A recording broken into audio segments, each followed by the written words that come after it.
Let's move to the next segment. We actually invited a group of college students to pose a question to the Ward 3 candidates, and we'll see it on the video monitor behind me.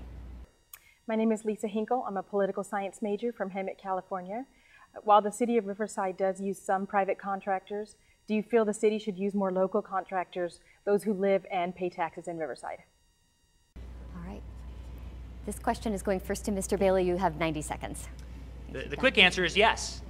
In my walking around, I've met many workers, both public and private, that spend their money in Riverside, and that's what we want to continue to happen. The more we invest in Riverside, the better off we're going to be. The Shop Riverside campaign was one of the best campaigns we've ever put out there in marketing what we have locally and why we should spend our money locally, because it's going to benefit the libraries and the parks and the schools and everything else that it takes to run a great city.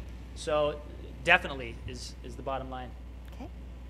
Mr. Gage, you have 90 Absolutely, and I've taken action to do that. I proposed and pushed through our purchasing department, our finance department, a measure, and it was not public, but it was to get businesses who could do business in Riverside on our list of vendors.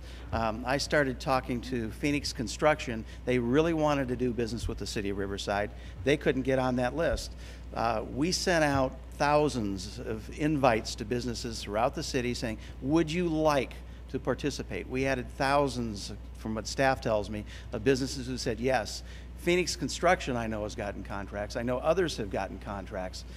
So we need to do that. However, just because they're in Riverside doesn't mean that they're going to get it. But we need to have them be able to bid on it and make it a fair, honest process, because it definitely benefits us. But we have to go with the lowest bidder. That's law. Okay, and a 30-second rebuttal. We really have to go with the lowest responsible bidder. And sometimes that responsibility means we give it to the local preference. We give it to the local unit, the local company, contractor here in Riverside, to make sure that we keep that money in Riverside. We encourage other companies to locate in Riverside and employ Riversiders. All right. Mr. Gage, you. Well, Rusty, I would hate to think that we would rule somebody out no matter where their business was at because they were there. I mean, responsible comes from government also. If we have a low bid, we need to accept that. We really do not have the legal right to accept a bid or rule somebody out for an arbitrary reason. And we can't do it. I would never vote to do something illegal, and that is illegal. Okay.